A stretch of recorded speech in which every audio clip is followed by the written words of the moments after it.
I didn't bring her to make a statement. I brought her because she is the only honest person in this room. Don't leave.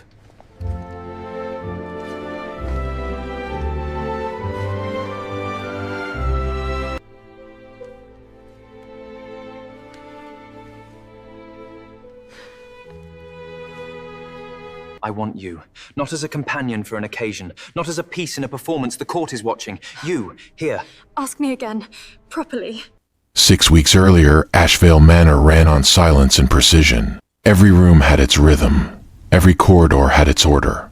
The East Wing was dusted by 7, the library cataloged weekly, the silver polished without being asked. Most of the household staff attributed this quiet efficiency to Mrs. Harrow, the head housekeeper, a formidable woman of 53 who communicated primarily through meaningful glances and strategic sighs. Mrs. Harrow knew better. It was Ameline. Ameline Marcelle had arrived at Ashvale Manor 3 years ago with a single trunk, a letter of recommendation from a vicar who had known her father, and the particular composure of someone who has already survived the worst thing that will ever happen to them. She asked for the least desirable position available, the East Wing, which was cold in winter, distant from the kitchens, and largely ignored by the rest of the staff because the Duke rarely used it. She was given it without question. What no one knew, because Ameline had not told anyone, was that the East Wing housed the secondary archive. 40 years of Ashvale estate records, correspondence, and legal documents stacked in oak cabinets that smelled of cedar and old ink. Documents that occasionally included correspondence from Lord Cassius Vane, the man who had destroyed her father's reputation, stolen his life's scholarly work, and presented it to the Royal Academy of Sciences as his own. Her father, Professor Aldrich Marcelle, had spent 30 years studying the ancient land rights of the Northern Territories. His research had been thorough, original, and groundbreaking. Lord Vane had been his patron. And one season, while Aldrich Marcelle was ill and his daughter was 17, and their household was in the gentle, manageable chaos of a man who loved books more than finances, Lord Vane had taken every original document, every draft, every piece of annotated correspondence, and published it under his own name. The academic world had believed him. Why wouldn't they? He was a lord. Aldrich Marcelle was a professor of no particular social standing, with a sick wife and an impoverished household. When he objected, he was called bitter. When he showed his remaining notes, they were called forgeries. When he died 4 years later, exhausted and broken, the scholarly world had already moved on. Ameline had not moved on. She worked. She was saved. She researched. She followed the paper trail with the patient, methodical precision her father had taught her, because knowledge was the only weapon she had ever been given, and she intended to use it. Ashvale's archives, she had discovered, contained letters between Lord Vane and the late Duke, business correspondence that included, buried in one particular exchange from 12 years ago, a reference to certain academic documents Vane had acquired through means the late Duke had found distasteful enough to note privately. It was not proof, not yet, but it was a thread. She had been pulling it very carefully for 3 years. This was the life Benedict Ashvale knew nothing about when he walked into his own library at 11:40 on a Wednesday night and found Ameline Marcelle sitting cross-legged on the floor beside the philosophy section, reading Kant with the focused absorption of someone who had forgotten she was anywhere in particular. She heard him 1 second too late. She scrambled to her feet, the book clutched to her chest, her face perfectly blank with the trained neutrality of someone who has spent years making themselves unreadable.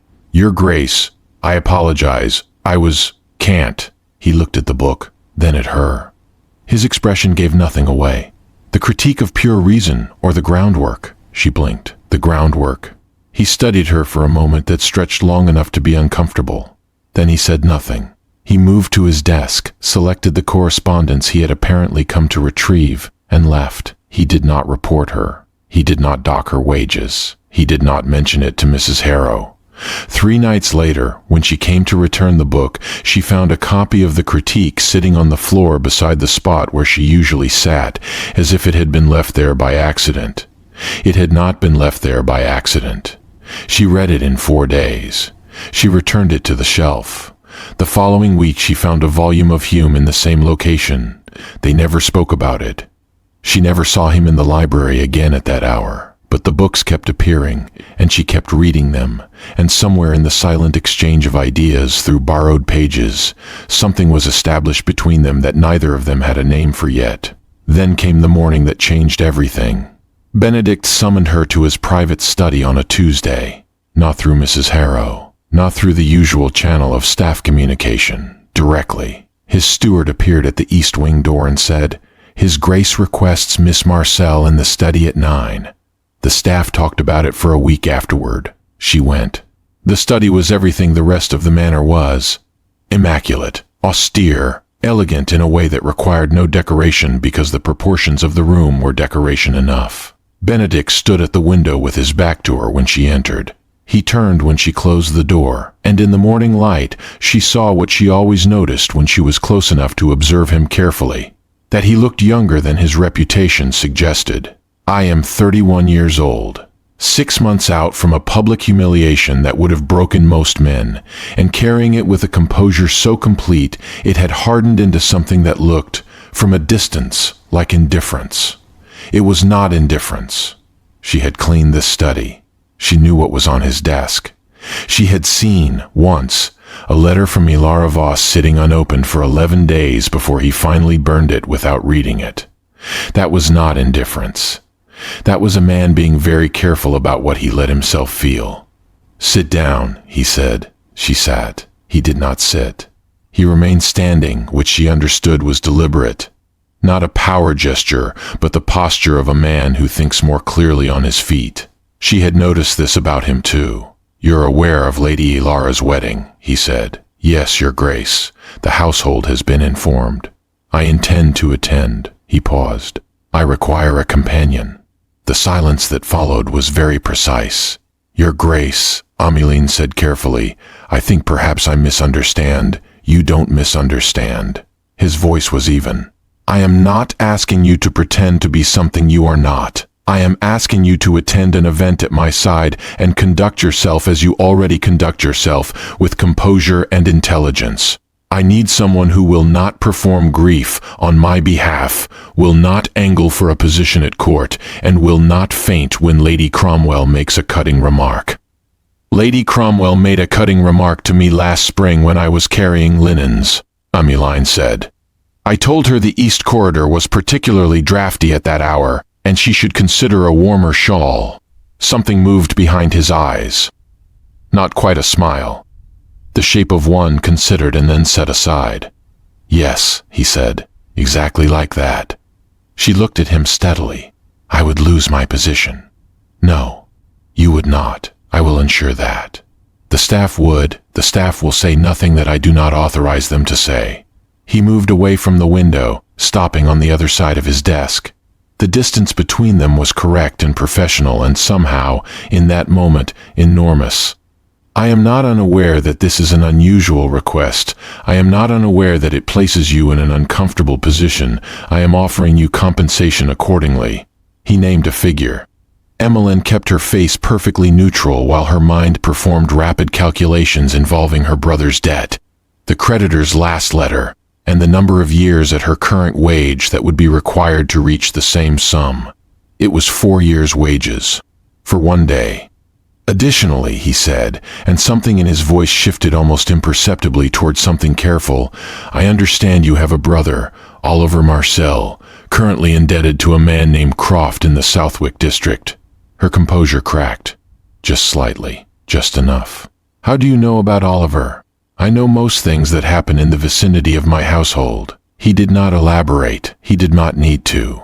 "The debt will be cleared, unconditionally, whether you accept this proposal or not." That surprised her more than anything else he had said. She studied him. "Why unconditionally?" "Because it's a relatively small sum to me and an apparently crushing one to your brother, and I find that kind of disproportion irritating." A pause. "Do not read sentiment into it." "I wasn't," she said, though she was. She should have refused. Every practical, self-preserving instinct she had spent 24 years developing told her to thank him politely and decline. This was the kind of situation that went wrong in ways that were difficult to recover from.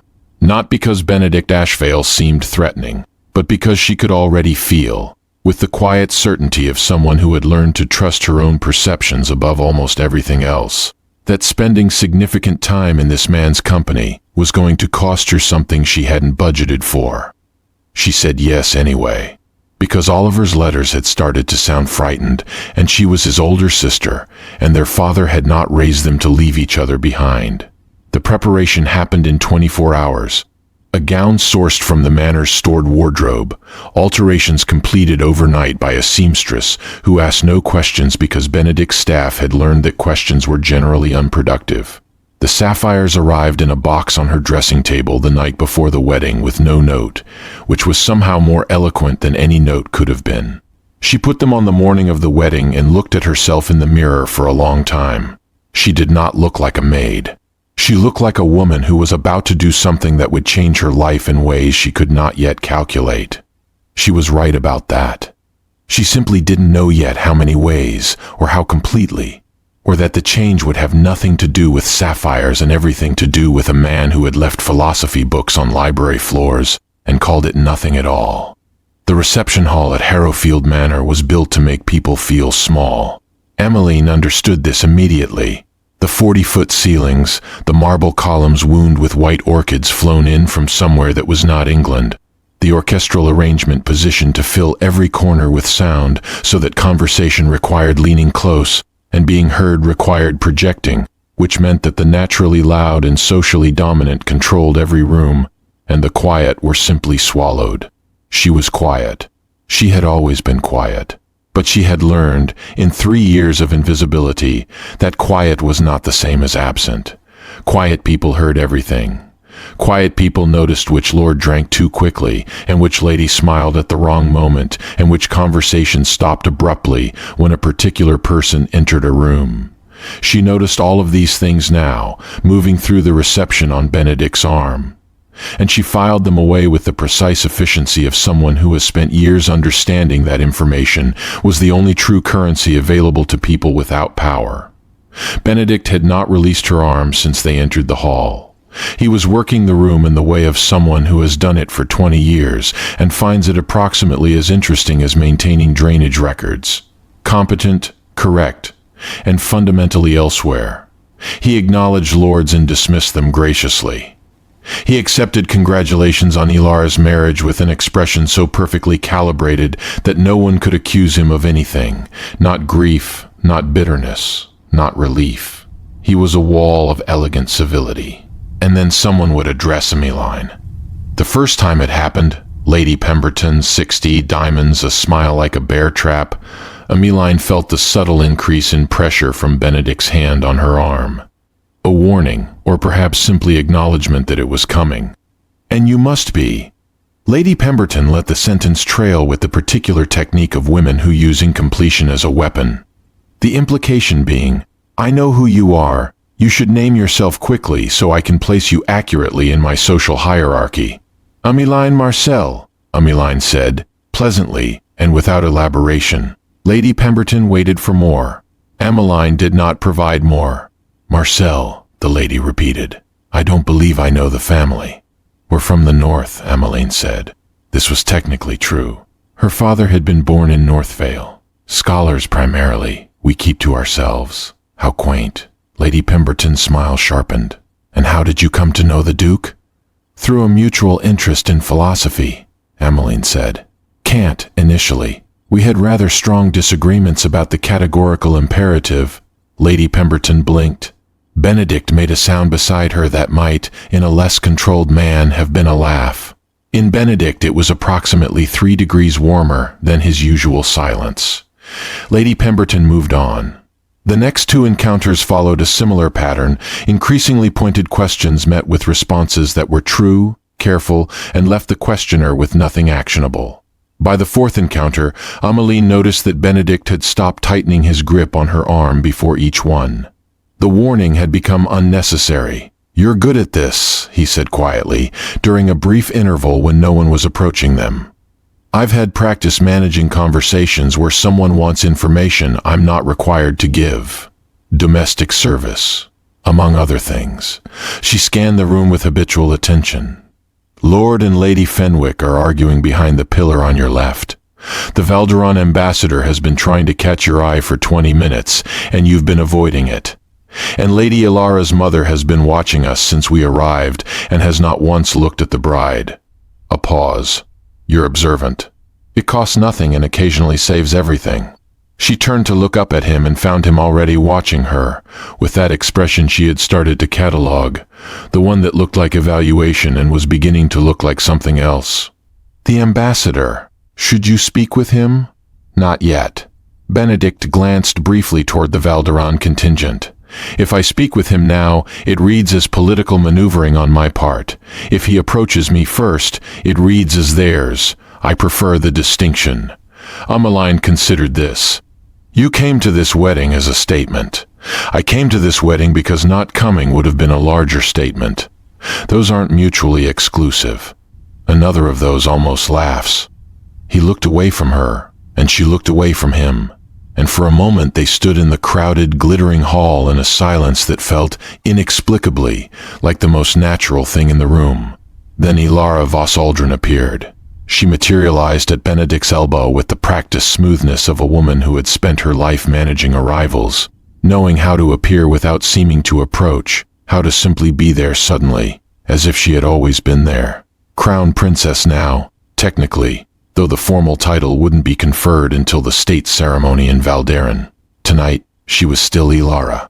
Tonight, the gold was still on her, the ivory still perfect, the dark hair still arranged with the artful precision of someone who had been preparing for this day for years. Benedict. Her voice was warm, calibrated to warm. Ilara. He inclined his head with the exact degree of courtesy owed a newly made crown princess. Not an inch more. Congratulations. Thank you. Her eyes moved to Ameline with a smoothness that was almost impressive. I don't believe we've met. Ameline Marcelle. Ameline met her gaze without flinching and without aggression. Just directly, the way her father had always taught her to meet the eyes of people who believed their rank gave them the right to look through you. Congratulations on your wedding. The cathedral was beautiful.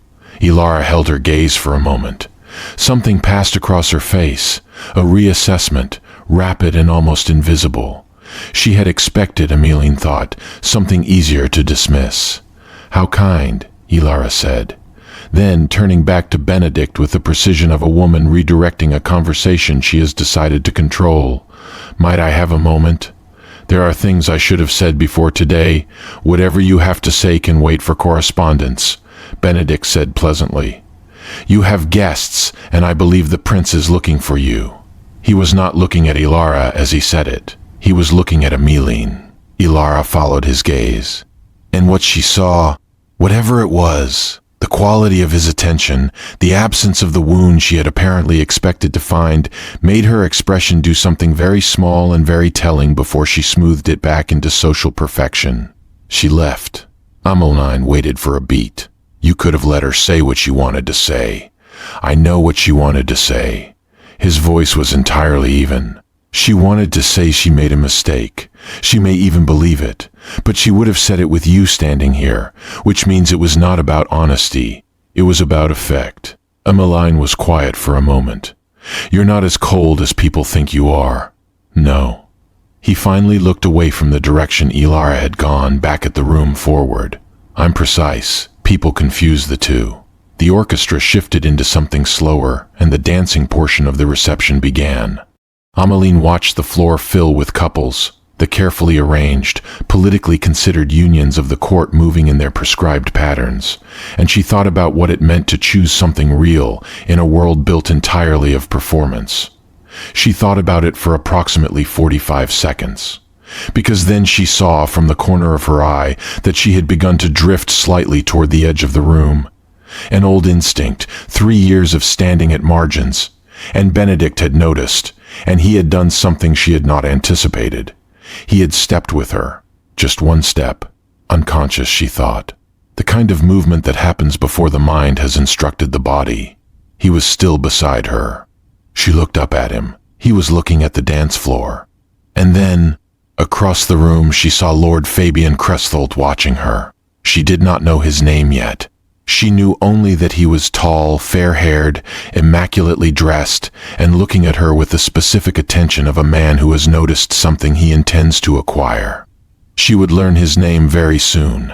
She would learn that his interest in her had nothing to do with admiration and everything to do with the man standing beside her. But that understanding came later.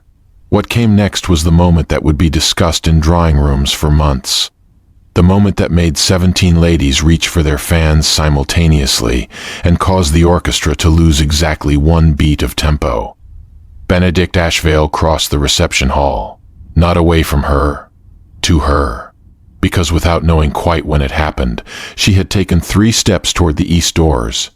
An old habit, the habit of someone who makes themselves small when things become large, and he had seen it, and he had moved.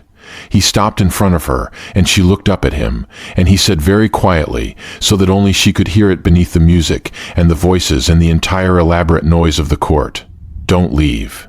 Not a command, a request. She looked at him for a long moment.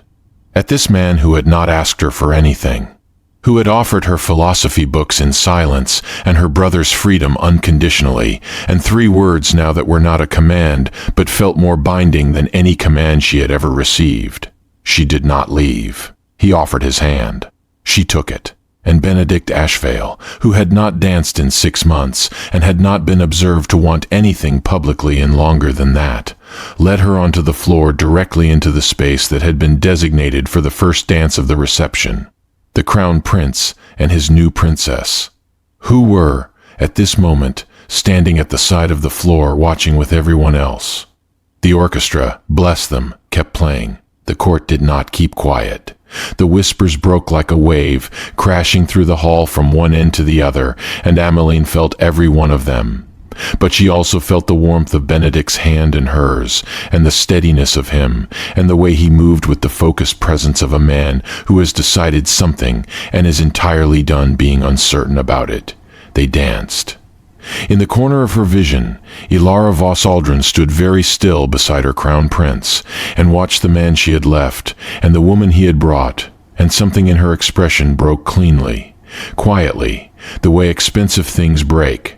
Without drama, in complete silence, with only the evidence remaining after. London talked about nothing else for a week. The newspapers were circumspect, as they always were about dukes, but the private letters, the morning calls, the hushed conversations over breakfast tables from Mayfair to the outermost edges of the fashionable district, those were not circumspect at all. A duke's maid. That was the story being told, and it was being told with relish, with indignation, with the peculiar pleasure that the court always took in watching the mighty make unexpected choices. Ameline read about herself in a society column on a Thursday morning and felt the strange dissociation of seeing her own life described by someone who knew nothing about it. She was back at Ashvale Manor. She had been back since the morning after the wedding, fully expecting to resume her position in the East Wing, to return the sapphires to their box, and the borrowed gown to its wardrobe, and herself to the careful, useful invisibility she had constructed over 3 years. She had the first installment of her agreed compensation. She had Oliver's debt cleared and confirmed. The transaction was complete. She had gone to Mrs. Harrow to confirm her schedule for the week. Mrs. Harrow had informed her, with an expression of careful neutrality that suggested she had received very specific instructions, and was choosing to simply execute them without comment, that Miss Marcelle had been relocated to the green guest suite on the 2nd floor, and that her East Wing duties had been redistributed. Ameline had stood very still for a moment. On whose instruction? His Grace's. Mrs. Harrow had paused, then added, in a tone that was the closest thing to personal commentary she ever permitted herself. He was quite specific about it. The green suite was not a servant's room. It had a sitting area, a writing desk, a view of the south gardens, and a fireplace that worked without being coaxed. Ameline stood in it for a full 5 minutes before she could decide how she felt about this development. Then she decided she needed to speak with Benedict. She found him in the study, as he invariably was in the mornings, working through correspondence with the systematic focus of a man who treats paperwork the way other men treat warfare, as a problem to be solved through superior organization and refusal to accept defeat. He looked up when she entered. He did not look surprised. "You've reassigned my quarters," she said. "I have. That wasn't part of our arrangement. The arrangement as originally structured has become somewhat impractical." He set down his pen. "You've been in every major society column this week. The East Wing is no longer a viable position for you. I'd rather have the East Wing than the appearance of something I'm not." "What you appear to be," he said, "is a woman I've publicly associated myself with. The court has already made its assumptions. Moving you back to servants' quarters now would not undo those assumptions. It would simply add the impression that I'm ashamed of having made them." She looked at him steadily. "And are you ashamed?" "No, simply flatly, without decoration." "Are you?" The question landed differently than she expected. She thought about it honestly. About dancing, about the 3 words, about the way the court had started, and how she had stared back, and how for approximately 3 hours she had stood in one of the most powerful social rooms in England and felt for the first time in a very long time entirely visible. "No," she said, "but I don't know what I am here now, and I find I dislike not knowing things." Something shifted in his expression. "That is a quality we share." He gestured to the chair across from his desk, the same chair she'd sat in less than 2 weeks ago when this had all begun. "Sit down. I have something to tell you." She sat. "Ilara's household sent a letter," he said. "Yesterday, addressed to you." She felt something cold move through her chest. "To me specifically? To you specifically?" He did not hand her the letter. He had clearly already read it, which might have offended her if she didn't understand that in his world, correspondence arriving at his household for a member of his household was legitimately his to intercept. "It suggests that your background will be investigated and made public if you continue your association with me. The phrasing is elegant. The threat is not." Ameline was quiet for a moment. She was thinking about her father, about Lord Vane, about 3 years of careful, patient work that could be exposed and twisted and used against her before she had finished pulling the thread far enough to make any of it matter. "What kind of investigation?" she asked. "The kind that will find your father's academic disgrace and present it as hereditary dishonesty." Benedict's voice was flat, not cold, flat in the way it became when he was controlling something strong underneath it. "They will suggest you targeted me deliberately, that your position in my household was designed to manipulate access to my resources and connections. The terrible thing was how plausible it would sound, how neatly it would map onto what had actually happened, stripped of the reasons, stripped of the truth, reduced to the outline that fit the story Ilara's people wanted to tell." "I should leave," Ameline said quietly.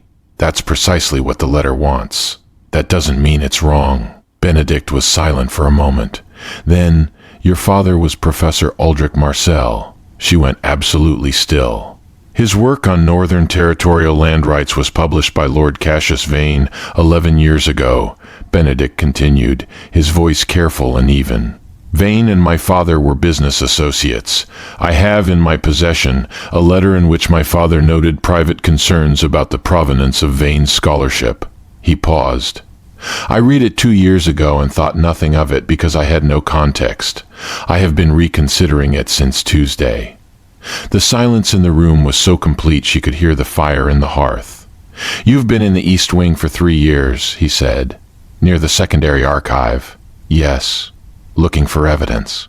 "Yes." No point in denying it. She was too tired to deny it and too angry at the situation to bother with anything less than the truth. "I'm not going to apologize for it." "I'm not asking for an apology." His eyes held hers. "I'm asking you to tell me what you found, and what you still need." She stared at him. "Why?" He was quiet for a moment, a long moment. The kind of moment where she could watch him deciding something, though she couldn't see what. "Because you have been in my household for 3 years, and in that time you have been competent, honest, and careful, and you have not once asked me for anything." He said it like it was a simple fact, like it cost him nothing to say. And because the man who destroyed your father's life did so with the assistance of social power that people like you have no recourse against, and I find that unacceptable."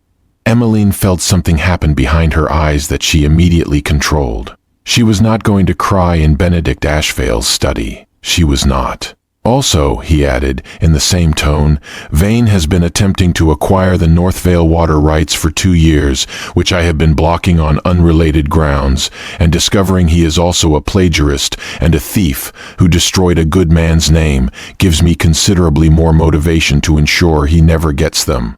She made a sound that was almost a laugh. "Almost. You're telling me your motivation is partly self-interest. I'm telling you my motivations are layered, as all motivations are." He picked up his pen again, signaling something, not dismissal, but a return to the forward motion he always preferred. "Tell me what you have, we'll work from there." She told him. All of it. The letters, the timeline, the gaps in the evidence, the one crucial document she had not yet found. He listened without interrupting, making occasional notes, and when she finished, he was quiet for a moment. Then he said, "Give me 3 days." She should have held her distance. She should have maintained the professional remove that had kept her safe for 3 years. She should have remembered that this was still a complicated arrangement with a complicated man in a world that would not be kind to her if things went wrong. Instead, she felt, with a quiet certainty she didn't know what to do with, that she was not alone in this anymore. That somewhere between the philosophy books and the borrowed sapphires and Don't Leave, she had accidentally acquired an ally. The most dangerous kind, one who made her want to trust him. She was still thinking about that when Lord Fabian Crestholt's first letter arrived. It was addressed with excruciating social precision to Miss Ameline Marcelle, guest of Ashvale House. There was a bouquet attached, white lilies, expensive and perfectly arranged, with a note that read, "I believe we were not properly introduced at the reception. I would very much like to remedy that." Ameline read the note. "Set it down." I looked at the flowers. She did not hear Benedict come into the room. She only knew he was there when the temperature of the air shifted in that particular way it did when he was close, and then she turned and found him reading the note over her shoulder, one hand braced on the doorframe, his expression entirely unreadable. He set the note back down without a word and left the room. 20 minutes later, the lilies were gone. Ameline stood at the empty table and felt a complicated emotion move through her that she was not yet prepared to name. She went to find him. She found him in the stables. Not riding, standing beside his horse with one hand on the animal's neck, the way she had occasionally seen him in the early mornings when he thought no one was watching.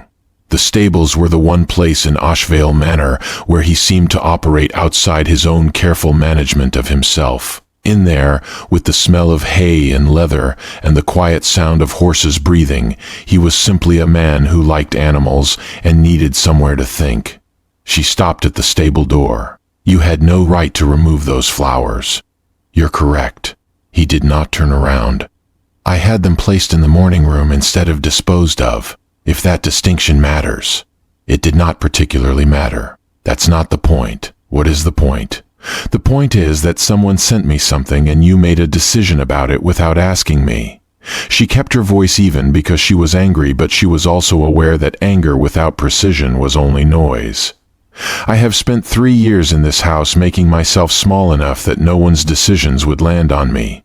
I am not going to start accepting other people's decisions now simply because they're being made by someone with better intentions." He turned then. His face in the stable light was more open than she usually saw it. Not unguarded exactly, but something near it. Something that had been standing outside in the cold and was slightly less armored for it. "You're right," he said. "I should have asked you." The directness of it caught her off guard. She had prepared for a defense.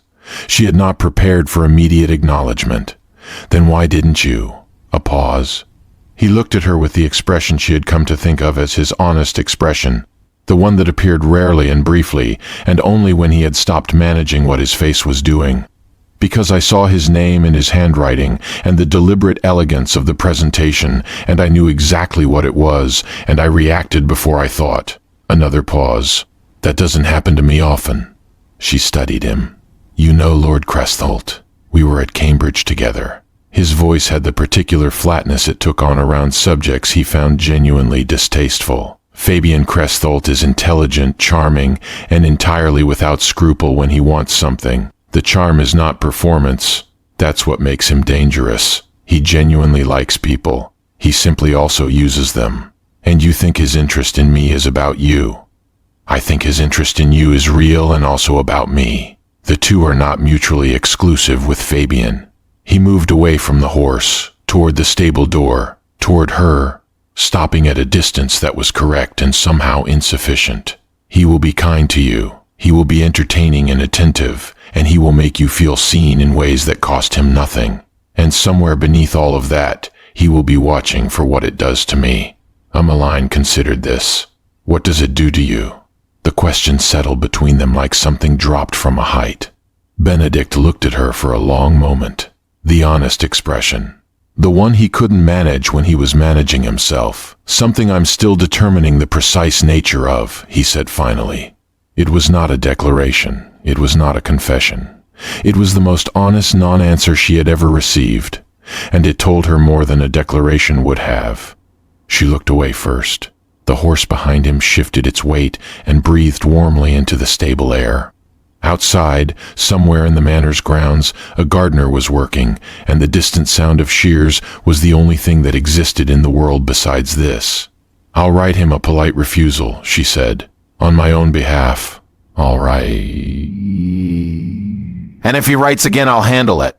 All right. His voice was very even. She turned to go, then stopped. Benedict, he waited. The next time you want to make a decision about something that involves me, she turned back to look at him. Ask.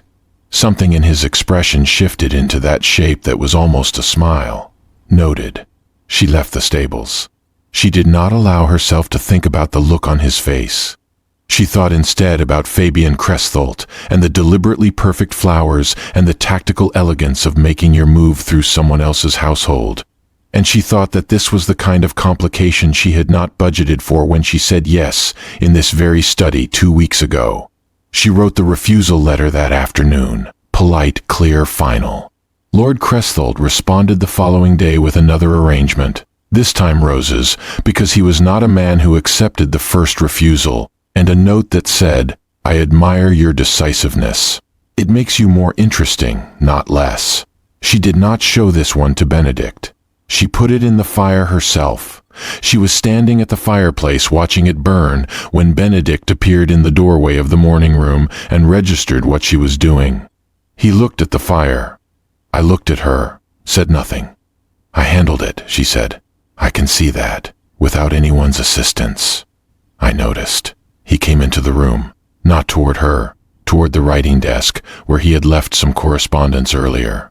The movement was casual, unremarkable. And yet somehow he ended up standing approximately 4 feet away from her, and the room was warm from the fire, and the evening light was doing something generous to the lines of his face. Your father's letter, he said, pulling a sealed document from the desk. I found what you needed. He held it out. She stared at it. That's the correspondence between Vane and your father? Not exactly. He waited for her to take it. She did. It's something better. One of my father's correspondents in the Northern Academic Circle kept copies of everything. He died 8 years ago, but his widow is still living. I wrote to her 3 days ago. She sent this by express post this morning. Ameline opened the seal with fingers that were not entirely steady. Inside was a letter, dated 15 years ago, written in an unfamiliar hand. A letter from a colleague of her father's, addressed to the late Duke, referencing a private conversation in which Lord Vane had, with what the writer described as alarming candidness, described acquiring Marcelle's framework and intending to use it as the foundation for his upcoming publication. It was not perfect evidence. It was not a confession, but it was a witness. A credible, dated, documented witness who had found the behavior alarming enough to write to a duke about it. It was a thread, a real one, the kind that, pulled carefully, unraveled things. Ameline looked at the letter for a long time. Her father's name was in it. Written by someone who had known him, who had been troubled enough by what Vane said to document it. Her father had not been forgotten. He had not been entirely alone. Someone had known. She folded the letter very carefully. She pressed it against her chest for a moment with her eyes closed. When she opened them, Benedict was watching her. And his expression, that honest expression, the unmanaged one, was doing something she had never seen it do before.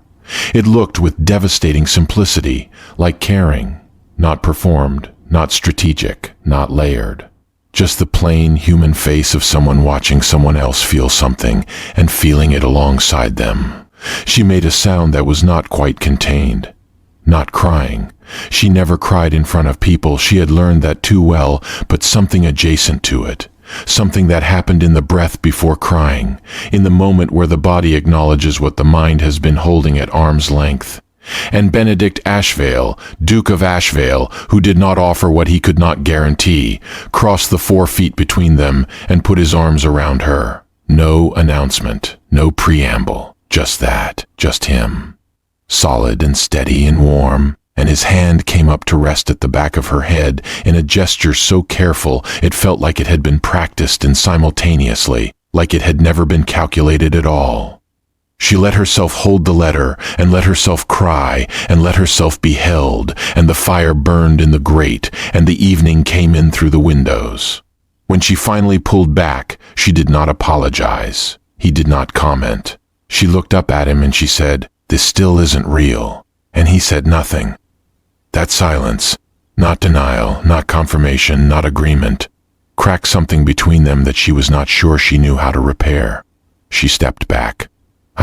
I need to review this properly, make notes, plan the next steps for Ameline. She stopped.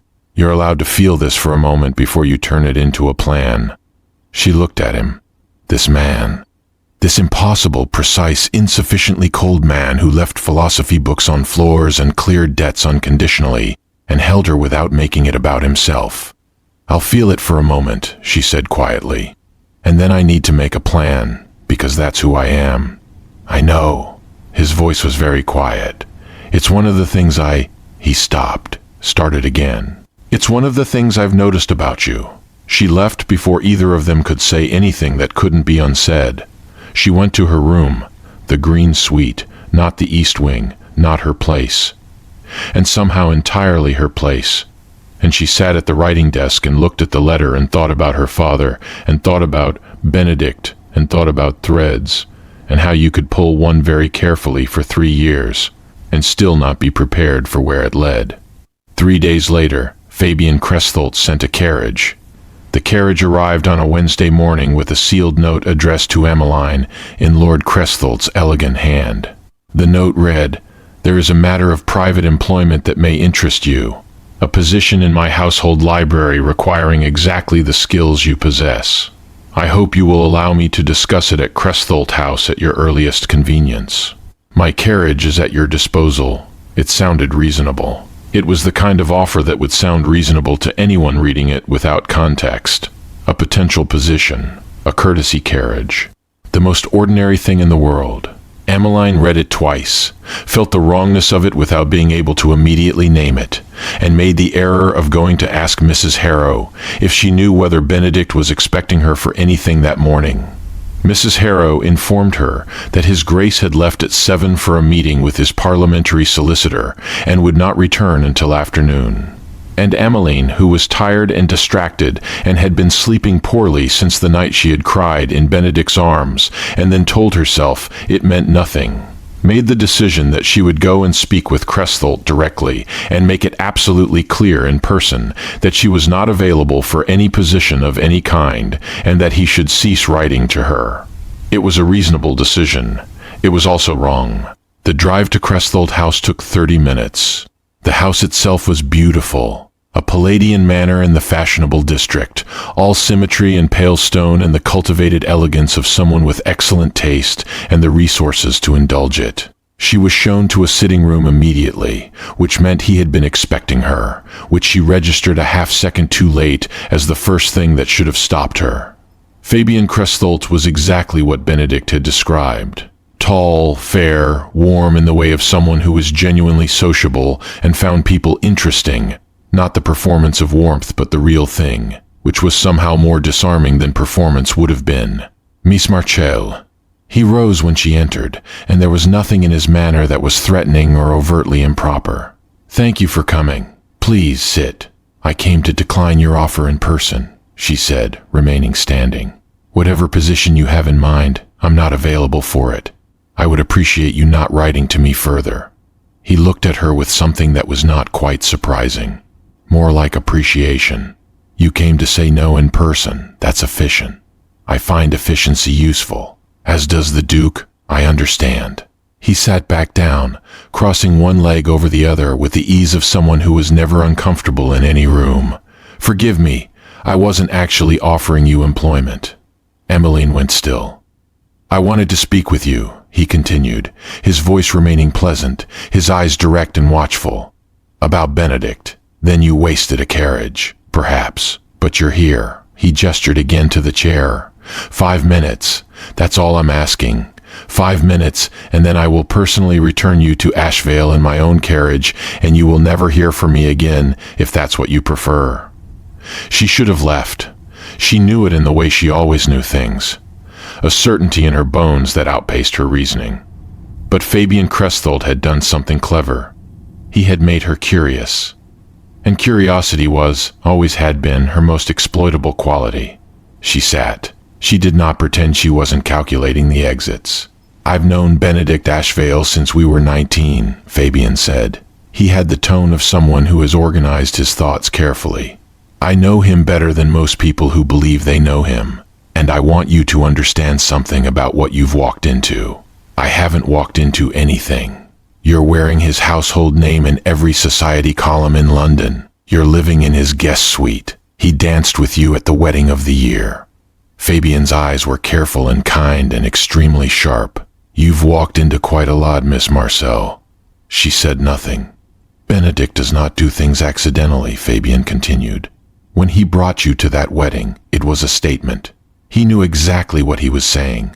The question is whether you understand what he was saying to you specifically versus what he was saying to the court. They're not mutually exclusive, she said. Benedict's own words returned to her. Fabian tilted his head. No, they're not. That's rather my point. He paused. He's not going to tell you what he feels. Not directly. He will do things. He will act. He will move mountains and dismantle careers and stand between you and every threat he can identify. And he will not once say the words, because Benedict Ashvale has not said those words to anyone since his mother died, and he decided that everything he loved became a vulnerability. Ameline was very still. I'm not telling you this to harm him, Fabian said. I'm telling you because you look like someone who is going to talk yourself out of something real because the paperwork isn't in order. She looked at him. Why do you care? Because I've watched him for 12 years be impeccably, impressively alone, and I'd like that to stop. A pause. Something more honest in his face. Also, I'll admit I tested the waters because you are genuinely extraordinary, and the moment he came across that reception hall, I understood that wasn't going anywhere. He said it without apparent self-pity, simply as information. So this is me being useful instead. She stood up. Her legs were steady. Her mind was doing several things simultaneously, none of which she was ready to examine in Fabian Cresthold's sitting room. Your 5 minutes are up, she said. He nodded and rose. Carriage? Yes, thank you. Neither of them said anything else meaningful on the way to the door, but at the threshold, Fabian said, he rode out by himself, you know, when he found out you'd left. She paused. What? I sent him a note, informational, no other motivation. His voice was entirely neutral. He was on his horse in 7 minutes. Left 2 solicitors sitting in his study without explanation. She looked at him. You should probably be at Ashvale when he returns, Fabian said simply. However it goes, the carriage ride back felt very long. She arrived at Ashvale Manor 20 minutes before Benedict did. She heard his horse in the courtyard, fast, not the measured pace of a man returning from an ordinary errand. She was in the entrance hall when he came through the front door. He stopped when he saw her. Something moved across his face in the moment before he controlled it. Something unguarded and intense and brief, like a light switched on and then quickly covered. His jaw was set. His eyes were searching her face with that particular focused quality he normally reserved for problems he was solving. "You're here," he said. "I'm here." She looked at him. "Did you ride out?" "Yes." "You left 2 solicitors in your study. They'll still be there." He crossed to her, stopping at a distance that was not the distance he usually maintained. "Are you all right?" "Completely. He wanted to talk, that was all." She paused. "You should know he has no bad intentions toward me. He was actually," she searched for the word, "helpful, in an unsolicited and slightly presumptuous way."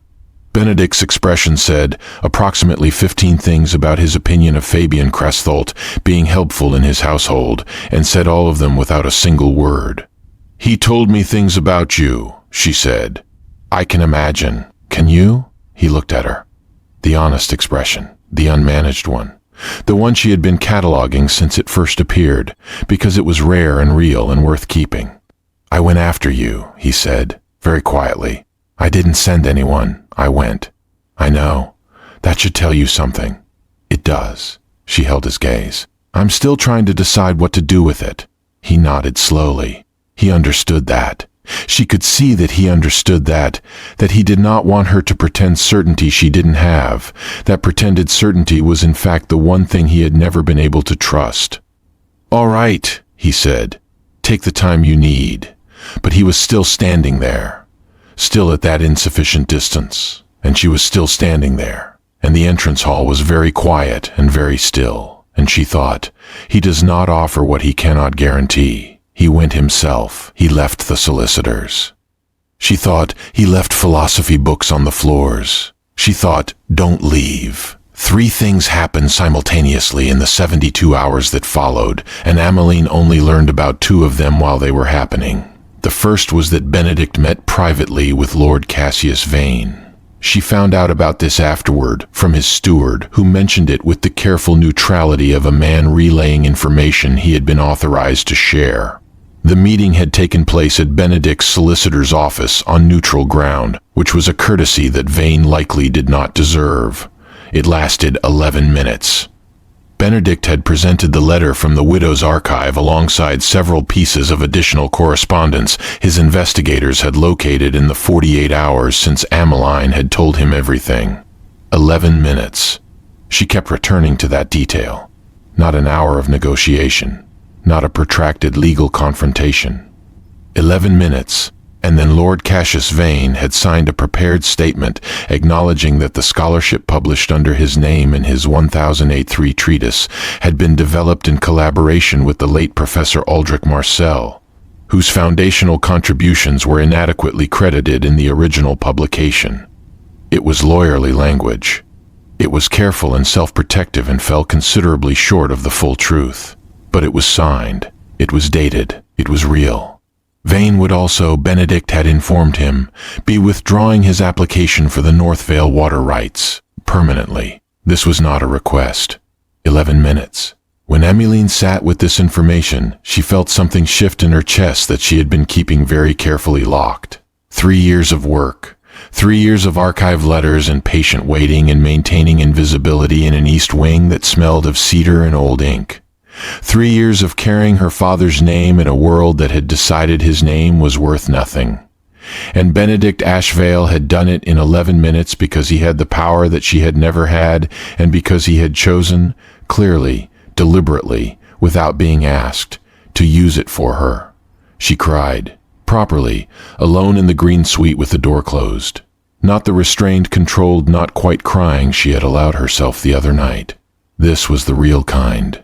The kind that comes when something you have been bracing against for years finally moves. She allowed herself 1 hour of it. Then she washed her face, straightened her spine, and went looking for Benedict. She found him in the library. Of course she found him in the library. He was standing at the philosophy section with his back to her, holding a volume he had apparently just pulled from the shelf. "You didn't tell me," she said. He turned. He registered her reddened eyes without commenting on them. "I wasn't certain it would work until this morning. You could have told me you were trying. If I had told you and it had failed," he set the book down, "you would have carried the disappointment. I preferred to carry it alone if it came to that." She looked at him for a long time. At this man who absorbed everything alone, who carried things quietly, who had spent 31 years being impeccably alone because being otherwise had come to feel like offering your throat to someone with sharp objects. "You can't keep doing that," she said. "Doing what?" "Protecting me from the possibility of being hurt." She moved further into the library. "That's not protection. That's just a different kind of alone." He was very still. "I know about your mother," she said quietly. "I'm not going to pretend I don't. I know she died when you were 16, and your father decided that grief was a weakness, and you learned that everything you loved was a liability." She stopped a few feet from him. "That was true in your father's world. It is not true in mine." His jaw was tight, but he was listening. He was always listening, even when his face went to stone. "I am not a liability," she said. "I am not going to disappear because someone finds out I matter to you. I am not fragile, and I am not naive, and I have been managing difficult situations by myself since I was 17 years old." She held his gaze. "You do not have to protect me from the possibility of things going wrong. You just have to tell me the truth." Something happened in his expression. Something slow and enormous, like a structure that has been under compression for years, finding the precise point at which it chooses to release. "The truth," he said. His voice was very quiet. "Yes." He looked at her. The honest expression, fully. Nothing managed, nothing covered, just him. "The truth is that I look for you first when I enter a room," he said. "That started before I had a reason for it. I have been trying to determine whether that constitutes sufficient grounds for saying something that cannot be unsaid, and I have decided that it does." She waited. "I don't want this to end in 3 months," he said. "I don't want an amicable dissolution and a letter of reference and the return of the sapphires to their box. I want—" He stopped. The word clearly cost him something. He said it anyway. "I want you, not as a companion for an occasion, not as a piece in a performance the court is watching. You, here, in my library, arguing with me about cant, running my household better than 3 stewards combined, and looking at me like I'm simply a man worth knowing." The silence afterward was the fullest silence she had ever stood inside. "I'm still a maid," she said. Not as a barrier, as honesty, as the thing she had to say before she could say anything else. "You were," he said. "I'm asking you to be something else. That's not how the world works. I'm a duke." Something moved in his eyes. Not arrogance, its opposite, conviction. "I can make the world work differently in this particular instance." She almost smiled. Almost. "That is either the most arrogant or the most romantic thing anyone has ever said to me. Both, probably." The corner of his mouth moved, that almost smile, the rare one. "Well," she looked at him.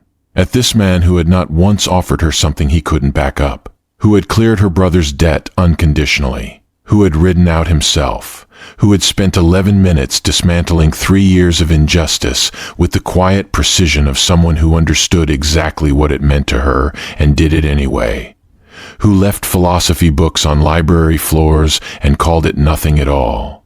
"Ask me again," she said softly, properly. Something changed in his face. Something opened up. He crossed the 2 feet between them and his hand came up to her face. His thumb against her cheekbone, careful, the way he did everything that mattered. His eyes held hers. "Ameline," he said, just her name. The way he'd said it on a reception hall floor when the entire court was watching. "Stai." This time it was not about a room or a reception or a court full of watching eyes. This time it was everything. "Yes," she said. He kissed her. It was not theatrical. It was not the kind of kiss that courts observed and columnists wrote about. It was the kind that happen when 2 people have been not saying something for long enough that the words have built up into something too large for language.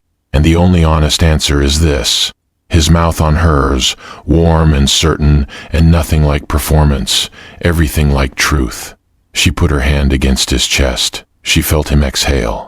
She thought about invisible east wings and philosophy books left in the dark, and she thought that some things build themselves quietly over years, and you don't recognize them until you are standing in the middle of them wondering how they became so enormous, so foundational, so entirely impossible to imagine living without. That was the second thing. The third, the one she didn't know about until the next morning, was Ilara. Ilara Vos Aldrin, Crown Princess of Valderon, newly married and freshly installed in the Valderon London residence, had sent a second letter.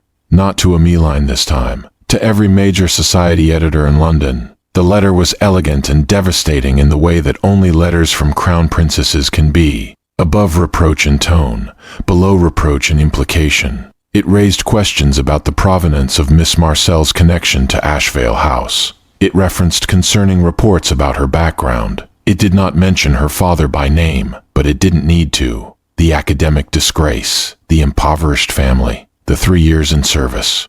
It would print by morning.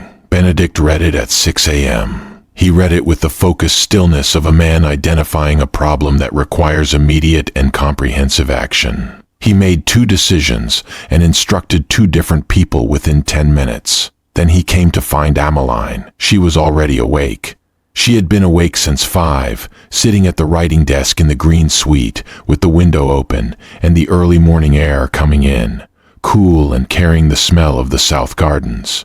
She had been thinking about yesterday, about what had been said in the library, about what had happened after, about the particular quality of quiet that follows a thing you have been afraid of for a long time and discovered, upon arriving at it, to be something entirely different from fear. She had been thinking about staying, not just in the manor, in this, in him, in the life that would require rebuilding herself from the careful, invisible, armored version she had constructed in the East Wing into something larger, more visible, more vulnerable. It was terrifying. She was entirely prepared to do it. Then Benedict knocked at her door at 6:15, and she saw his face when she opened it, and the quiet morning dissolved.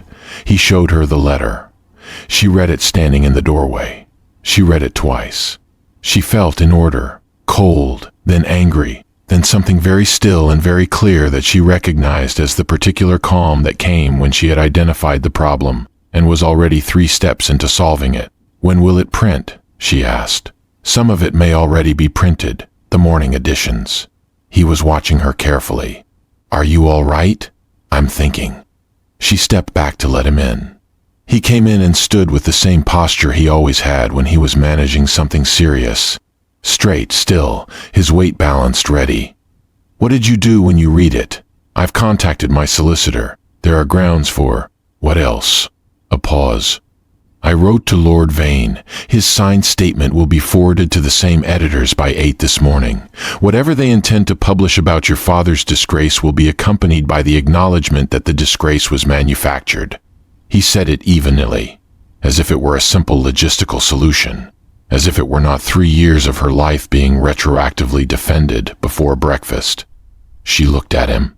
And, he continued, in the same even tone, I have instructed my secretary to draft a formal announcement. She went still. What kind of announcement? He held her gaze. The kind that makes us impossible to question. He paused. Not as a response to Ilara's letter. I want that to be clear. I had already decided. The letter simply moved the timing. An engagement announcement, she said. Yes. She was quiet for a long moment. The morning light was coming through the open window, falling across the writing desk and the floor and the edge of Benedict's coat. Somewhere in the manor below, the household was beginning its day.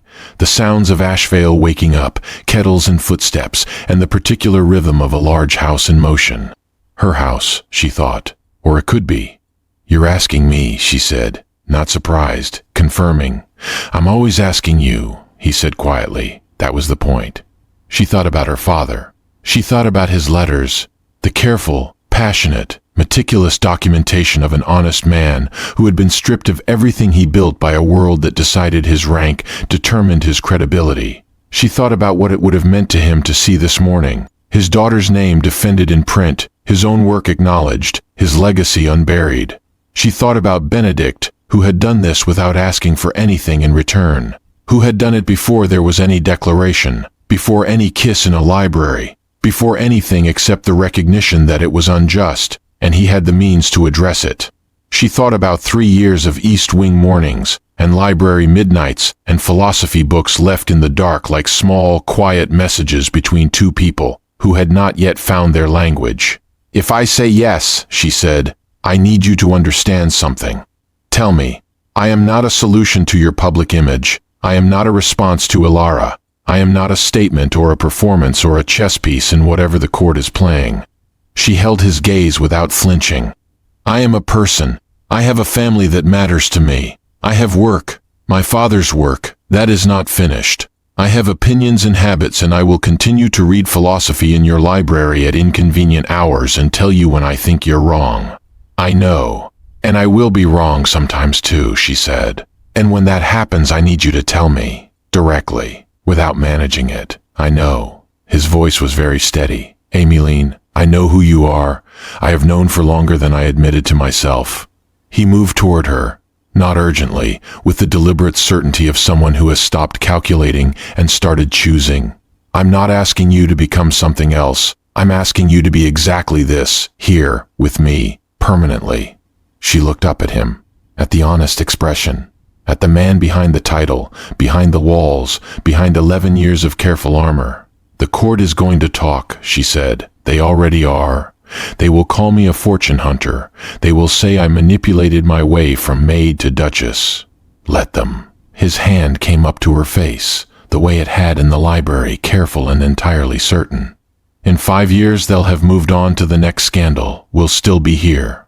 She felt something ease inside her chest, something that had been braced for a long time, since before Ashvale, since before her father's death, since 17 years old, and the first letter from the academic society saying there was nothing they could do, something that had been held tight and taut and waiting for the other shoe to drop.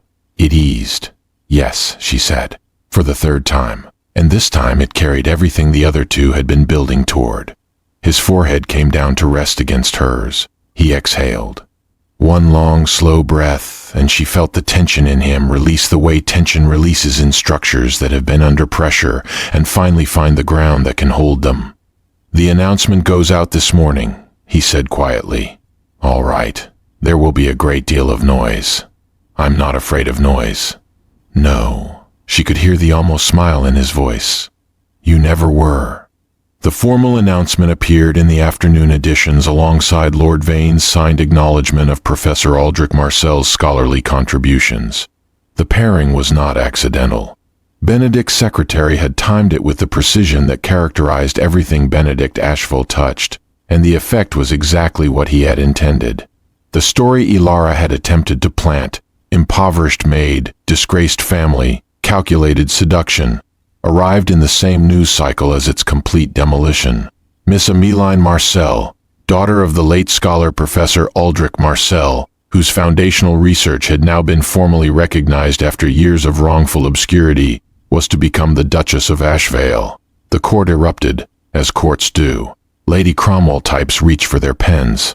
Society columnists rewrote their copy 3 times before noon.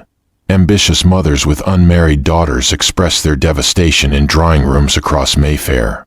And in the Royal Valderon residence, Ilara Vos-Aldrin received the morning news with her Crown Prince husband seated across from her at a breakfast table.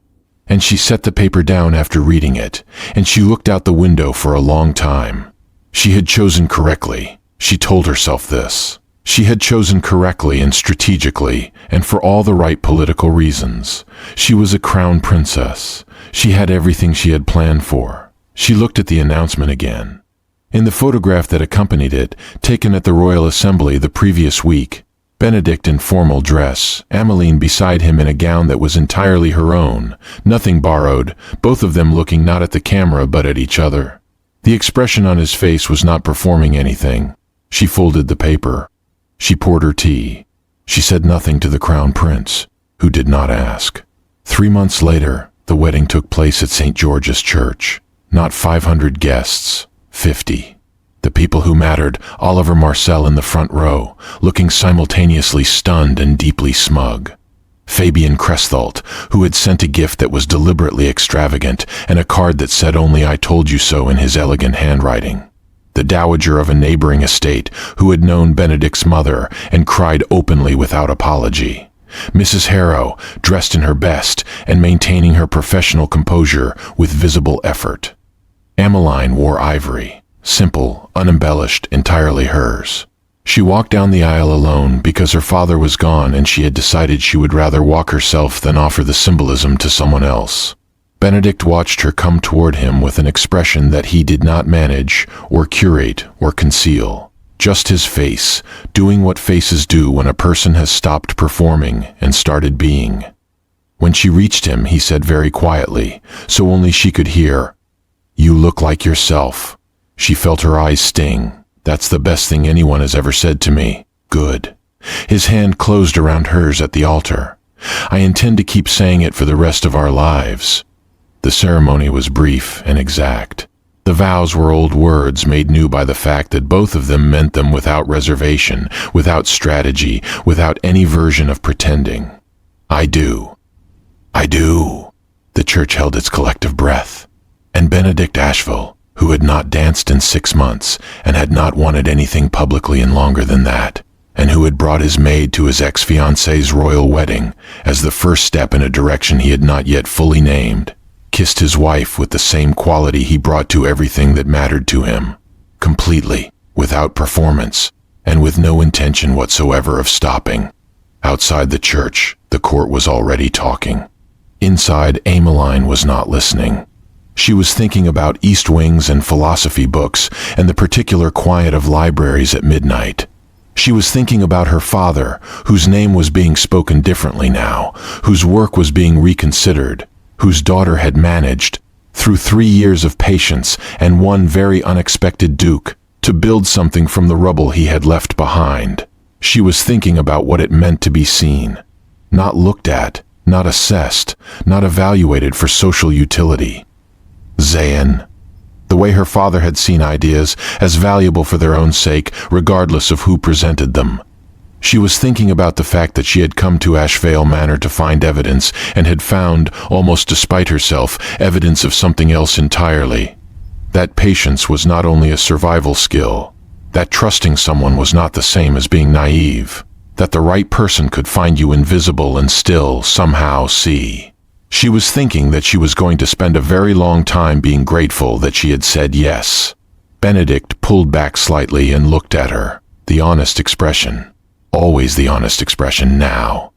"All right?" he asked. "More than all right," she said. He smiled. The full one. The rare one that changed everything. Outside the church, in the vast and opinionated world of the court, the story was already being rewritten, from scandal to something the gossips would eventually, reluctantly, call a love story. Inside, it was simply 2 people who had found each other through books left in the dark, and chosen, very clearly, to stay. There's something this story keeps returning to, the idea that being truly seen by one person is worth more than being admired by 1,000. Ameline didn't need the court's approval. She didn't need the sapphires, or the title, or the announcement. She needed one honest man who left philosophy books on library floors and meant every quiet thing he never said. Maybe that's worth thinking about today.